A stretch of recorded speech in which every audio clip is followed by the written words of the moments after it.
Hello नोंथांमोन आंनि YouTube चेनेलाव नोंथांमोनखौ बरायबाय आसा खालामो नोंथांमोना गासिबो मोजाङैनो दङ बे भिडियोआव आङो नोंथांमोननो इनभाइरनमेन्टेल स्टाडिजनि माखासे इम्परटेन्ट MCQsफोरखौ लाबोदों बे MCQsफोरानो नोंथांमोननि फैबाय थानाय आसाम टेटनि थाखाय जोबोर हेल्पफुल जागोन अब्ला नोंथांमोना अननानै भिडियोखौ जोबजासिम नायलांदो गिबि कुइसना होनाय दङ hornbill festival of Nagaland is celebrated in which of the following venue so नागालेण्डनि हर्नबिल फेस्टिवलखौहाय गाहायनि बबे मोनसे जायगायाव फालिनाय जायो बेखौ सोंदों नोंथांमोन अब्ला बेहाय अपसनाव होनाय दङ कनामा किसामा बारसबाती किसामा सो बेहाय किसामाया मोननै जाफ्लांबाय सो द राइट आंसर इज किसामा सो गोसोआव लाखि नोंथांमोन बे किसामा होननाय जायगायावहाय हर्नबिल फेस्टिवलखौ सेलिब्रेट खालामनाय जायो सो भेरि फेमास फेस्टिवल जाहैबाय नैबे हर्नबिल फेस्टिवला सो अब्ला नोंथांमोन बे हर्नबिल फेस्टिवलखौ मालानिफ्राय सेलिब्रेट खालामनाय जायोनो 1 डिसेम्बरनिफ्राय लानानै अप टु 10 डिसेम्बरसिम सेलिब्रेट खालामनाय जायो बेखौबो नोंथांमोना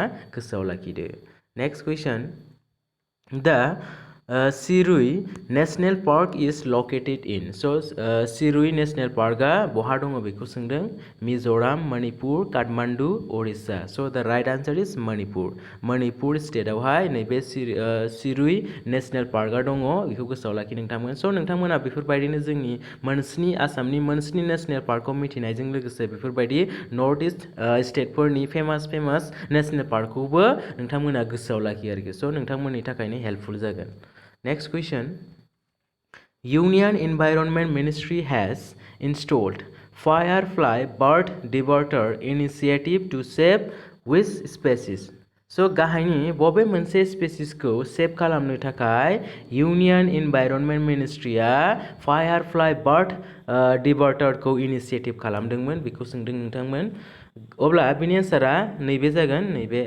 ग्रेट इन्डियान बास्टार्ड सो गोसोआव लाखि नोंथांमोन important question next Alpine plant species which are critically endangered have been discovered in which state?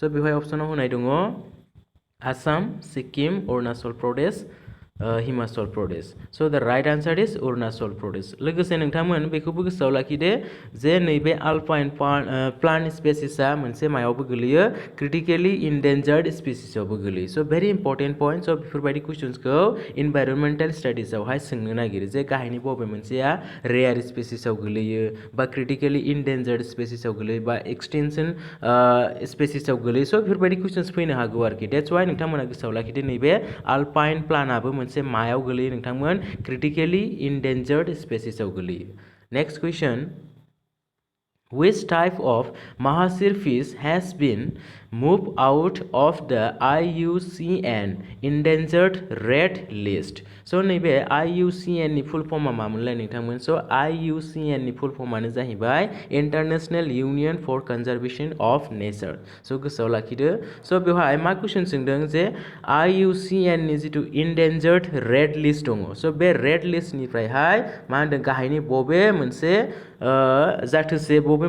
जाथोसे माहासिर फिसखौहाय remove खालामनाय जाबाय बा मुभ खालामनाय जाबाय बेखौ सोंदों नोंथांमोन बेवहाय होदों Himalayan mahseer copper mahseer golden mahseer blue pin mahseer so the right answer is blue pin mahseer गोसोआव लाखि नोंथांमोन important question next Which of the atmosphere contains the ozone responsible for the absorption of UV light?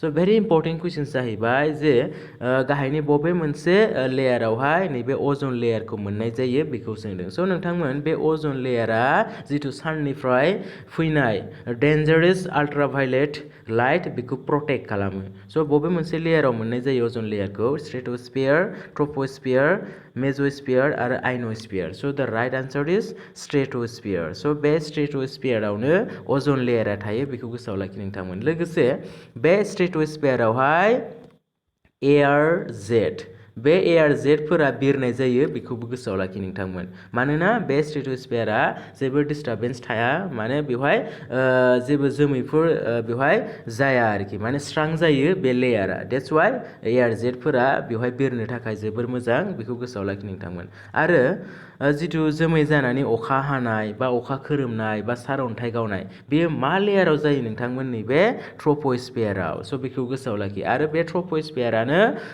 बयनिस्राय गाहायसिनाव थानाय लेयार बेखौबो गोसोआव लाखि नोंथांमोन आरो नैबे आयनोस्फियार स' जितु रेडिअ सिगनेल स' बे मा लेयारनिफ्राय फैयो नोंथांमोन नैबे आयनोस्फियारनिफ्राय स' बे आयनोस्फियारा मेज'स्फियारनि एसे गोजौआव थायो स' भेरि इम्पर्टेन्ट पइन्ट्स बेफोरखौबो नोंथांमोना गोसोआव लाखिदो नोंथांमोननि थाखायनो हेल्पफुल जागोन next question The essential non-metallic minerals are granite, marble, limestone, gold, silver, platinum, iron, aluminum, zinc, copper, coal, clay, cement, silica. So the right answer is nebe 1 number ni granite, marble, limestone.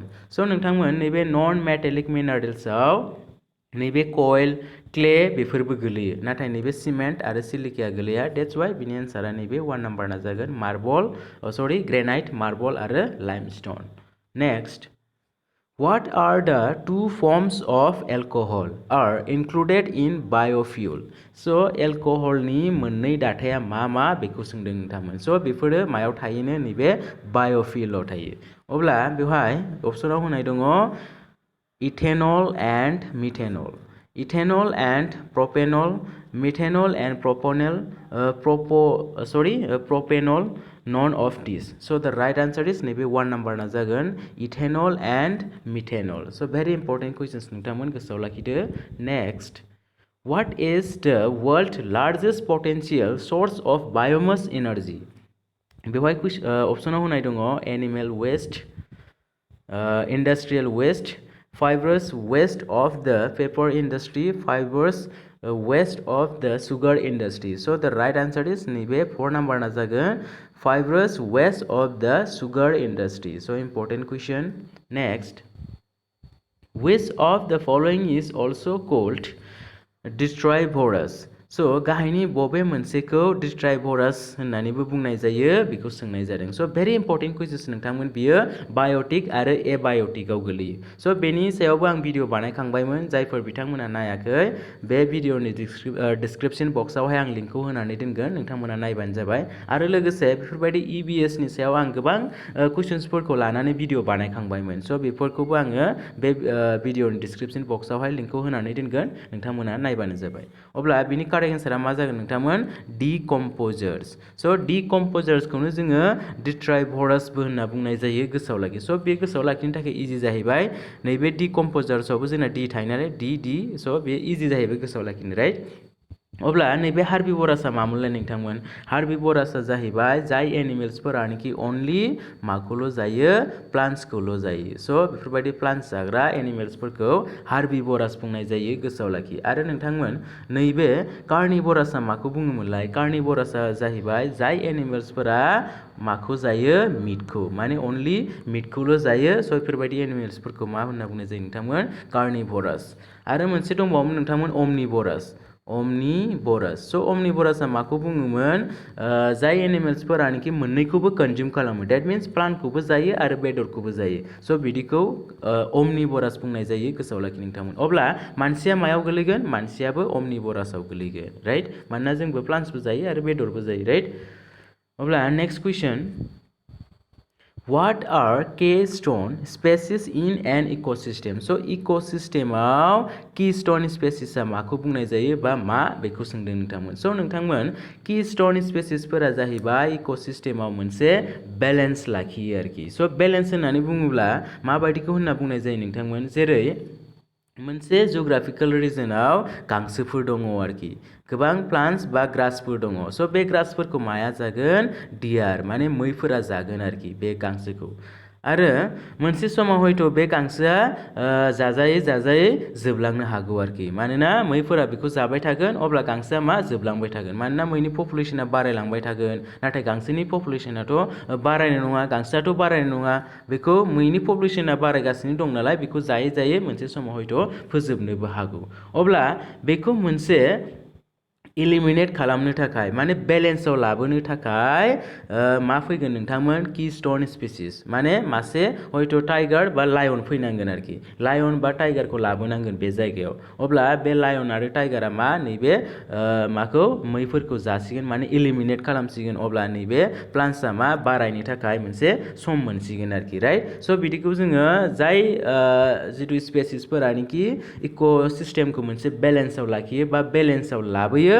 बा eliminate खालामो बिदिखौ जोङो नोंथांमोन keystone species बुंनाय जायो अब्ला दानि बे एग्जांपल होनायाव मायो कीस्टोन स्पीशीजआव गोलैगोन जितु लायन आरो टाइगारफोरा मायाव गोलैगोन कीस्टोन स्पीशीजआव गोलैगोन नोंथांमोन नाथाय बेफोरबायदि इलिमिनेट खालामनायाबो इकोसिस्टेमनि थाखाय मोनसे गोहोम माने सिरियासलि इफेक्ट जानानै फैयो आरोखि अब्ला नोंथांमोना अप्शनखौ नायनानै मिथिखाबाय जानांगौ बिनि एन्सारखौ बेवहाय एन्सारा नैबे 1 नाम्बारना जागोन नोंथांमोन बेवहाय होनाय दङ दा स्पेसिस हुज इलिमिनेशन कैन सीरियसली एफेक्ट द इकोसिस्टेम मानोना कीस्टोन जितु स्पेसिसफोरा इलिमिनेट खालामो माने मोनसे बेलेन्सआव दोनो आरोखि नाथाय बेबो मोनसे इकोसिस्टेमनि मा गोहोम सिरियसलि इफेक्ट जानो हागौ आरोखि स' बेखौ नोंथांमोना गोसोआव लाखिदो अब्ला जानांगौ नोंथांमोना कीस्टोन स्पेसिसखौ एसेबाबो बुजिनो हाबाय स' बेफोरबायदि कीस्टोन स्पेसिस बा एन्डेमिक स्पेसिस बा लिंक स्पेसिस स' बेफोरनि सायावबो नोंथांमोना नायनानै थांनांगोन आरोखि स' कुइसन्स फैनो हागौ next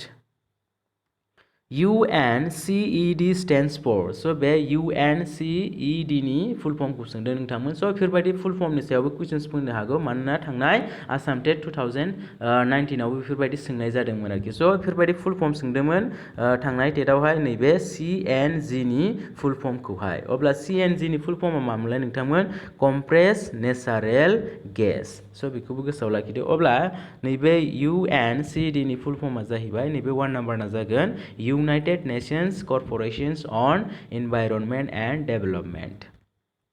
Next question. Forest Conservation Act was amended in which of the following year? So बेवहाय जितु Forest Conservation Act बेखौ बबे इयारावहाय amended खालामदोंमोन बा amendment खालामदोंमोन बेखौ सोंदों नोंथांमोन अब्ला बेवहाय होनाय दङ 1952, 1963, 1988, 1978. So the right answer is 1988. So 1988 आवहाय बेखौ मा खालामदोंमोन नोंथांमोन amendment खालामदोंमोन बेखौ गोसोआव लाखि. So very important questions आरो फरेस्ट कनजारभेशन एक्ट होननानै बुङोब्ला मा इयार मोनलाय नोंथांमोन 1980 स' बेखौबो गोसोआव लाखिदो 1980 आ जाहैबाय फरेस्ट कनजारभेशन एक्ट स' बेफोरबायदि इयारखौबो सोंनो हागौ बेफोरबायदि गोबां एक्टफोर दङ इनभाइरनमेन्टनि सायाव स' बेखौबो नोंथांमोना गोसोआव लाखिदो अब्ला नोंथांमोना गोसोआव दंना गैया जे बन महोत्सवखौहाय मालानिफ्राय सेलेब्रेट खालामनाय जायो जुदि नोंथांमोना एन्सारखौ हायो बा मिथियो अब्ला अन्नानै कमेन्ट बक्सआवहाय लिरनानै हरदो आरोखि जे कुइसनानो जाहैबाय बन महोत्सवखौ माला सेलेब्रेट खालामनाय जायो next question Hepatitis A is a type of so बेवहाय होनाय दङ waterborne disease, airborne disease, food contamination both 1 and 3 so बेवहाय नैबे 4 नाम्बारना जागोन नोंथांमोन both 1 and 3 that means waterborne disease आरो मोनसेया food contamination next question The 3R principle is in which of the order so बेवहाय 3R खौ सोंदों नोंथांमोन so very important questions नोंथांमोन बियो जेरैखि जाया बे कुइसन्सखौ नोंथांमोना गोसोआव लाखिथारदो reduce reuse recycle reuse reduce recycle recycle reuse reduce so बिनि एन्सारा नैबे 1 नाम्बारना जागोन नोंथांमोन reduce reuse आरो recycle next question where are most tropical rainforest located so बिदि मा होनदों most tropical rainforest so बियो बहा गोलैयो नोंथांमोन near the equator in the western hemisphere near the north pole near the south pole so the right answer is near the equator so बिदि जितु equator so बिदि equator जितु नांलांनाय कान्ट्रिफोरावहाय गोबां अखा हायो नोंथांमोन so मानि थाखाय गोबां बेवहाय गरमबो जायो आरोखि जाय कान्ट्रिफोरजोंनिखि जितु इकुवेटर जितु हांखोआ बारलाङो स' बेफोर कान्ट्रिफोराव गोबां गरम जायो स' बे गरम जानायनि जाहोनावनो बेहाय हिउमिडिटियाबो बारा जायो आरोखि स' बेनि जाहोनाव गोबां गोबां मा हायो नोंथांमोन अखा हायो स' बे गोबां अखा हानायनि थाखाय बेफोरबायदि कान्ट्रि बा जायगाफोरावहाय गोबां डेन्स फरेस्टखौ जों नुना मोनो आरोखि माने रोजा दंफां लाइफां बायदि बायदि लाइफांफोरा ग्रोम ग्रोम रज'यो आरोखि बेफोरबायदि गोबां अखा हानाय जायगायावहाय स' जों बिदिखौनो रेन फरेस्ट होनना बुङो नोंथांमोन स' बेफोरबायदि रेन फरेस्ट जानाय मायाव जायो नोंथांमोन नियार दा इकुवेटर स' इकुवेटर होननानै बुङोब्ला नोंथांमोन साप'ज बे जोंनि आर्थ जाहैबाय स' नैबे सिनखौनो जों मा होनना बुङो नोंथांमोन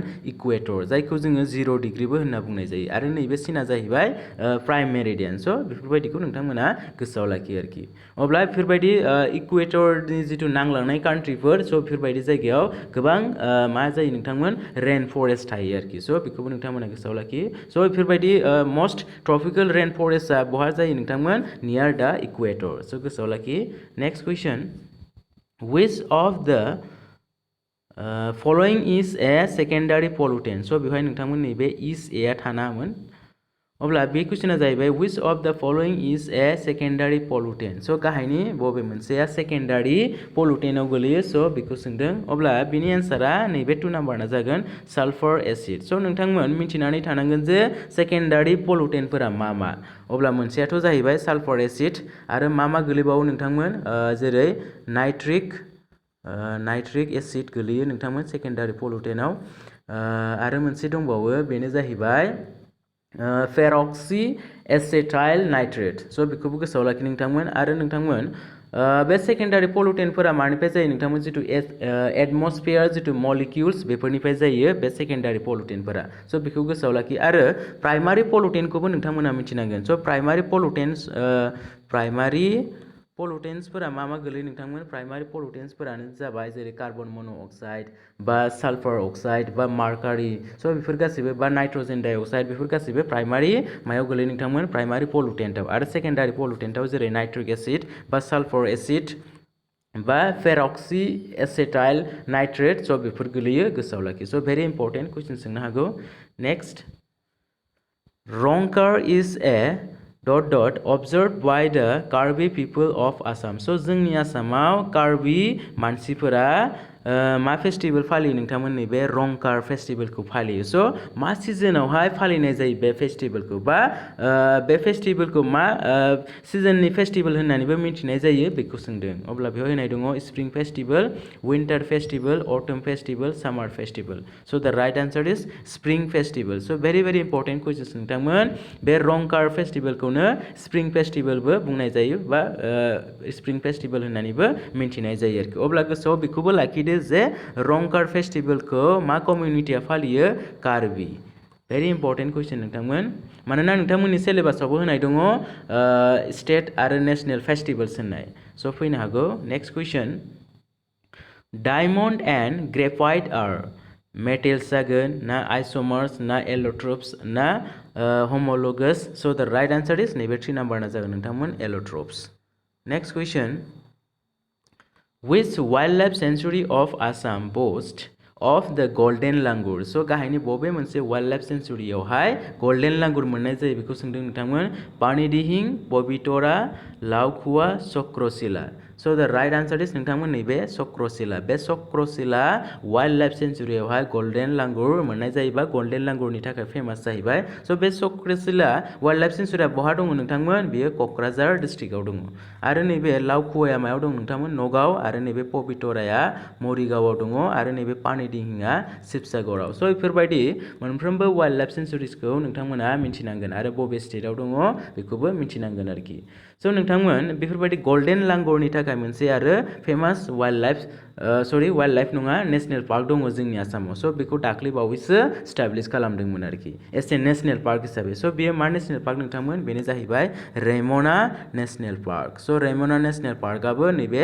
गोल्डेन लांगुरनि थाखाय फेमास स' बेखौबो गोसोआव लाखि आरो रेमना नेशनेल पार्कखौ माला स्टाब्लिश खालामदोंमोन एस ए नेशनेल पार्क हिसाबै नोंथांमोन 5 जुनाव माने इनभाइरनमेन्ट डे खालि स्टाब्लिश खालामदोंमोन आरोखि 5 जुन 2021 स' बेखौबो गोसोआव लाखि आरो बहा दङ क'क्राझारावनो दङ right next question Dachigam national park is located In which state of India? So India ni bobe state आवहाय दासिगाम नेशनल पार्का दङ बेखौ सोंदों Rajasthan, Jammu and Kashmir, Tamil Nadu, Maharashtra. So the right answer is Jammu and Kashmir.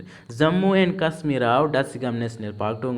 बे फेमास नेशनल पार्क नोंथांमोन बेबो गोबां कम्पिटिटिभ एग्जामाव बेफोरखौबो कुइसन सोंनाय जायो. So very important questions. So नोंथांमोना बेफोरबायदि जोंनि इन्डियानि मोनफ्रोमबो स्टेटआव थानाय फेमास नेशनल पार्कखौहाय मिन्थिनानै थानांगोन. नोंथांमोननि थाखायनो हेल्पफुल जागोन. Next question. बेवहाय सोंदों Ghana Bird Sanctuary is located in which state of India? So जोंनि इन्डियानि बबे स्टेटआवहाय नैबे Ghana Bird Sanctuaryआ दङ बेखौ सोंदों नोंथांमोन Kerala, Assam, Tamil Nadu, Rajasthan. So the right answer is Rajasthan. So very important questions. Rajasthanआव Ghana Bird Sanctuaryआ दङ गोसोआव लाखिदो. Next question. Bandhavgarh National Park is located in which state of India? So Bandhavgarh National Park बहा दङ नोंथांमोन Chhattisgarh, Rajasthan, Tamil Nadu, Madhya Pradesh. So Madhya प्रदेशआव दङ मायो Bandhavgarh National Park. So बेफोर national पार्कआ famous national park नोंथांमोन. That's why आं नोंथांमोननो बेखौ होनाय जादों आरोखि. Next question. Nagarhole National Park is located in which state of India? Of जानांगौ नोंथांमोन बे अन जाफ्लांबाय. स' जोंनि इन्डियानि बबे स्टेटआव बे नागरहल नेशनेल पार्कआ दङ बेखौ सोंदों नोंथांमोन बेवहाय छत्तीसगढ़, राजस्थान, बिहार, मध्य प्रदेश. नोंथांमोन बे अपसन्सआव गैया नोंथांमोन बे अपसना इनकारेक्ट जादों. बेवहाय मोनसेबो अपसना कारेक्ट नङा आरोखि. नैबे नागरहल नेशनेल पार्कआ जोंना मायाव दङ नोंथांमोन कर्नाटकआवसो दङ. कर्नाटका. So बे अपसना जोंना कर्नाटकायानो गैया बा नन अफ दिसबो गैया. That's why बे मिस्टेक अपसन जादों नोंथांमोन. कर्नाटकायाव दङ मायो नागरहल नेशनेल पार्कआ. So गोसोआव लाखि Karnataka. Next question. Wildlife refers to. So wildlife means मा बेवहाय सोंदों plants in water and on land. बेवहाय होदों animals in the forest, living organism in this natural habitat, carnivorous animals such as lion, tiger, etc. So बेनि आन्सारा नैबे 2 नाम्बारा जागोन नोंथांमोन animals in the forest. Next. बेवहाय threatened species often include. बेवहाय होनाय दङ endangered species, vulnerable species, rare species, all of the above. So the right answer is all of the above जागोन नैबे 4 नाम्बारनिया. मानोना नैबे endangered species बा vulnerable species बा rare species गासिबो मा threatened species आवनो गोलैयो. Very important question. Next. Man and Biosphere program was launched by. So बेवहाय होनाय दङ अपसनाव Government of India, IUCN, UNESCO, WWF. So the right answer is नोंथांमोन नैबे UNESCO. So UNESCO नि full form मामोनलाय नोंथांमोन United Nations Educational Scientific Cultural Organization. That's why बेनि correct answer बे UNESCO आ जागोन. आरो नैबे IUCN निया मामोनलाय नोंथांमोन IUCN नियानो जाहैबाय International Union for Conservation of Nature. आरो नैबे WWF आ मामोनलाय नोंथांमोन बेनो जाहैबाय World Wildlife Fund. So बेखौबो गोसोआव लाखिदो. Next. Red Data book is famous for. बेवहाय होदों endangered plants and animals, extinct plants, endangered animals. So बेवहाय नैबे 1 नाम्बारना जागोन नोंथांमोन endangered plants आरो animals. So very important questions. That means flora आरो fauna. Flora आरो faunaया नैबे रेड डाटा बुकआवहाय थायो नोंथांमोन. सो भेरि इम्पर्टेन्ट. आरो बे मानि सिङाव थायो नोंथांमोन बे जाहैबाय IUCN नि सिङाव थायो नैबे रेड डाटा बुकआ. बेखौबो गोसोआव लाखि नोंथांमोना. नेक्स्ट. वन महाउत्सव इज प्रेक्टिस फर. सो नै बेवहायनो दङ जे जितु वन महाउत्सव सो बेखौ मानि थाखाय खालामनाय जायो बेखौ सोंदों. अब्ला आं नोंथांमोनाव कुइसन सोंदोंमोन जे वन महाउत्सवखौ माला सेलेब्रेट खालामनाय जायो राइट. अब्ला नोंथांमोना कमेन्ट बक्सआवहाय लिरनानै हरदो एन्सारखौ. अब्ला बेवहाय फरेस्ट काटिं ना फरेस्ट प्लान्टिं ना फरेस्ट डिस्ट्राक्शन नन अफ दिस. सो भेरि इजि कुइसन जाहैबाय forest planting. Next. Hotspots of biodiversity are area with. So नोंथांमोना hotspots को मिथियोना. So hotspotआनो जाहैबाय मोनसे बायोजियोग्राफिकल रिजन जाहैबाय जेरावनोखि गोबां फ्लरा फना बा स्पेसिसफोर थायो आरोखि आरो बे स्पेसिसफोरखौ प्रटेक्ट खालामनानै दोननाय जायो. सो बिदिखौ जोङो हटस्पट्स होननाय जायो. सो बेयो मोनसे बायोडाइभारसिटि मोनसे सिस्टेम जाहैबाय. अब्ला बेवहाय अपसनाव होनाय दङ little biodiversity, maximum biodiversity, minimum biodiversity. So the right answer इज नैबे 4 नाम्बारा जागोन नोंथांमोन बोथ 2 and 3 मैक्सिमाम आरो मिनिमाम बायोडाइभारसिटि. इम्पर्टेन्ट कुइसन्स नोंथांमोन बेबो next The recycling of elements is an ecosystem is called बेवहाय केमिकल साइकेल होनाय दङ जिअलजिकल साइकेल आरो बायोजिअकेमिकल cycle geochemical so the right answer is very important questions नोंथांमोन बियो बायोजिअकेमिकल साइकेल नैबे 3 नाम्बारना जागोन next The recycling of elements is an ecosystem is called. So, बेखौ जों दासो नायखांबाय डाबल जादों बियो. Next, in nature ecosystem, decomposers include. So, decomposers मा माया गोलैयोमोनलाय नोंथांमोन बेवहाय होनाय दं only bacteria and fungi, only microscope animals, tiger and lion, none of these. So the right answer is very simple जाहैबाय नैबे bacteria and fungi. So बेफोरो मायाव गोलैयो नोंथांमोन decomposers आव गोलैयो बा earthworm आबो गोलैयो नोंथांमोन. Next, the pyramid energy is. So very important questions. Always upright, always inverted, both upright and inverted, none of these.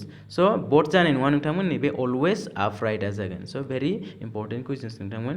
Next, the organism at the base of food chain, herbivorous, photosynthetic plants, saprophytic plants आरो carnivorous. So the right answer is नैबे 2 नाम्बारना जागोन photosynthetic plants. So very important questions जाहैबाय बेबो नोंथांमोन. So बे जिथु synthetic plants बेयो जाहैबाय लैंडनि own land आरो जिथु ओशियान सो ओशियाननिखौ जों मा होनना बुंगोन नोंथांमोन ओशियाननिखौ जोङो मा होनगोन पिटोप्लैंक्टन सो बेखौबो गोसोआव लाखि पिटोप्लैंक्टन सो प्रनाउन्सिएशना एसे गोब्राब जाहैबाय नोंथांमोन पिटोप्लैंक्टन सो बेखौबो गोसोआव लाखि भेरी इम्पर्टेन्ट बेयो जाहैबाय ओशियाननि next The driving force of the ecosystem is बेवहाय होनाय दङ 1 नाम्बाराव carbohydrates in plants, biomass produces solar energy. So the right answer is solar energy. Next, the correct sequence of food chain is. So बेहाय food chain को सोंनाय जादों नोंथांमोन food chain नि मोनसे sequence को सोंदों. So अब्ला बेहाय नोंथांमोन नायदो bacteria, grass, rabbit, wolf. So बे जानाय नङा sequence. Grass, snake, insect बेबो नङा नोंथांमोन. Grass, wolf, deer, buffalo. So बेबो नङा नोंथांमोन. Grass, insect, birds, snake. So the right answer is नैबे 4 नाम्बारनिया जागोन. So बे मोनसे food chain sequence आव थांदों. So बेफोरबायदिनि सायाव आं नोंथांमोननो भिडिअ होखांबायमोन बायोटिक आरो एबायोटिक होननाय. So नोंथांमोना बेखौबो नायनो हागोन आं बे भिडिअनि डिसक्रिप्शन बक्सआवनो लिंकखौहाय होना दोनगोन आरो गोबां बेफोरबायदि EBS नि सायाव आं भिडिअ बानायखांबायमोन कुइसन्सफोरनि सायाव सो बेखौबो आं नोंथांमोननो बे भिडिअनि डिसक्रिप्शन बक्सआवहाय लिंकखौ होनानै दोनगोन नोंथांमोना नायबानो जाबाय. सो नोंथांमोन दिनैनि कुइसन्सफोरा बेखिनियावनो जोब्बाय. आसा खालामो बे कुइसन्सफोरा नोंथांमोननि फैबाय थानाय टेट एग्जामनि थाखाय हेल्पफुल जागोन. सो बेफोरबायदिनो आं गोबां इम्पर्टेन्ट कुइसन्सफोरखौ नोंथांमोननि थाखाय लाबोबाय थागोन. नोंथांमोननि थाखायनो आं बेफोरबायदि खस्थ' खालामनानै कुइसन्सफोरखौ लाबोगासिनो कालेक्सन खालामनानै आरो चाइल्ड डेभेलपमेन्ट एन्ड पेडागजि साबजेक्टनि सायावबो आङो इम्पर्टेन्ट चेप्टारफोरनि सायाव भिडिअ खालामगासिनो नोंथांमोना नायबानो जाबाय. नेक्स्ट भिडिअआवबो आङो चाइल्ड डेभेलपमेन्ट एन्ड पेडागजिनि मोनसे गोनांथार चेप्टारखौ लाबोगोन नोंथांमोना नायनो दाबाव. बेनिखायनो जायफोर बिथांमोना आंनि बे चेनेलखौ दासिमबो साबस्क्राइब खालामाखै बा गोदानै नायदों अन्नानै साबस्क्राइब खालामनानै लानो थाखाय गुरै खावलायनाय जाबाय जाहाथे नोंथांमोना आंनि भिडिअनि फैबाय थानाय आपडेट्सखौ मोननो हायो. अब्ला नोंथांमोन दिनैनि भिडिअखौ आं बेखिनियावनो फोजोबनाय जाबाय. गोजोन्थों.